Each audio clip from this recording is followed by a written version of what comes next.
कक्षा 10 विषय सामाजिक विज्ञान इतिहास अध्याय 2 भारत में राष्ट्रवाद। कहानी के रूप में कक्षा में सभी बच्चे बैठ चुके थे। कबीर सर ने बोर्ड पर लिखा, भारत में राष्ट्रवाद।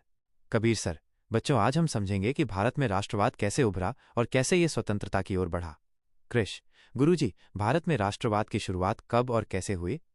कबीर सर, बेटा, इसकी शुरुआत प्रथम विश्व युद्ध फर्स्ट वर्ल्ड वॉर 1914-1918 से हुई। युद्ध के दौरान भारतीयों पर कर, टैक्स और बोझ बढ़ गया। सैनिकों को जबरन भर्ती किया गया। खाने पीने की चीजें महंगी हो गईं। इससे लोगों में असंतोष, नाराजगी फैल गया। कृष, सर, फिर महात्मा गांधी ने क्या किया? कबीर सर, 1915 में गांधी जी दक्षिण अफ्रीका से भारत लौटे। उन्होंने भारत में सत्याग्रह, सत्य जोड़ आग्रह इक्वल सत्य के लिए अहिंसक संघर्ष का प्रयोग किया। उन्होंने चंपारण, बिहार, खेड़ा, गुजरात और अहमदाबाद में किसानों और मजदूरों की समस्याओं को अहिंसक तरीके से हल करवाया। इससे जनता में उनके प्रति विश्वास, ट्रस्ट बढ़ा। कृष सर, खिलाफत और असहयोग आंदोलन क्या थे? कबीर सर, खिलाफत आंदोलन 1919-20 मुसलमानों ने शुरू किया था। उनका मानना था कि तुर्की के खलीफा, धार्मिक नेता का अपमान अंग्रेजों ने किया। गांधी जी ने इस आंदोलन को समर्थन दिया और हिंदू मुस्लिम एकता को मजबूत किया। इसी समय गांधी जी ने असहयोग आंदोलन नॉन कोऑपरेशन मूवमेंट शुरू किया। कृष, असहयोग आंदोलन का मतलब? कबीर सर, इसका मतलब था अंग्रेजों से सहयोग न करना। लोगों ने सरकारी स्कूलों, अदालतों, कपड़ों, पदवियों का बहिष्कार, बॉयकॉट किया। विदेशी कपड़ों की होली जलाई गई और चरखा व खादी का प्रचार हुआ। कृष, लेकिन सर, असहयोग आंदोलन क्यों रुका? कबीर सर, क्योंकि 1922 में चौरी चौरा कांड हुआ। वहां पुलिस पर हिंसक हमला हुआ और कई लोग मारे गए। गांधीजी हिंसा के विरोधी थे, इसलिए उन्होंने आंदोलन वापस ले लिया। कृष, फिर आगे क्या हुआ? कबीर सर, इसके बाद गांधीजी ने 1930 में सविनय अवज्ञा आंदोलन सिविल डिसोबीडियंस मूवमेंट शुरू किया। इसका मतलब था माइनस अंग्रेजी कानूनों का खुलकर उल्लंघन, तोड़ना।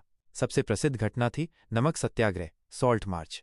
गांधीजी साबरमती से दांडी तक 240 मील पैदल चले और समुद्र का नमक बनाकर अंग्रेजों के कानून को चुनौती दी। कृष सर, पूना पैक्ट क्या था? कबीर सर, बेटा, 1932 में डॉक्टर भीमराव अंबेडकर और गांधीजी के बीच एक समझौता हुआ। इसे पूना पैक्ट कहा गया। इसमें दलितों के लिए राजनीतिक आरक्षण, रिजर्व सीट्स तय किया गया। यह समझौता भारतीय समाज को एकजुट करने में महत्वपूर्ण था। कृष, गुरुजी, सामूहिक अपनेपन का भाव कैसे पैदा हुआ? कबीर सर, बहुत अच्छा प्रश्न। लोगों ने राष्ट्र को अपनी मां की तरह मानना शुरू किया, भारत माता। कवि बंकिम चंद्र चटर्जी ने वंदे मातरम गीत लिखा। अखबारों, लोक कथाओं, देवी देवताओं की तस्वीरों और झंडे ने भी लोगों में ये भावना जगाई कि हम सब एक परिवार और एक राष्ट्र हैं। कृष, अब समझ गया सर, राष्ट्रवाद ने भारतीयों को अंग्रेजों के खिलाफ एकजुट कर दिया। कबीर सर, बिल्कुल सही कृष, यही इस अध्याय का सार है। याद रखने योग्य बिंदु, समरी पॉइंट्स। 1. प्रथम विश्व युद्ध कर, महंगाई, सैनिक भर्ती से असंतोष।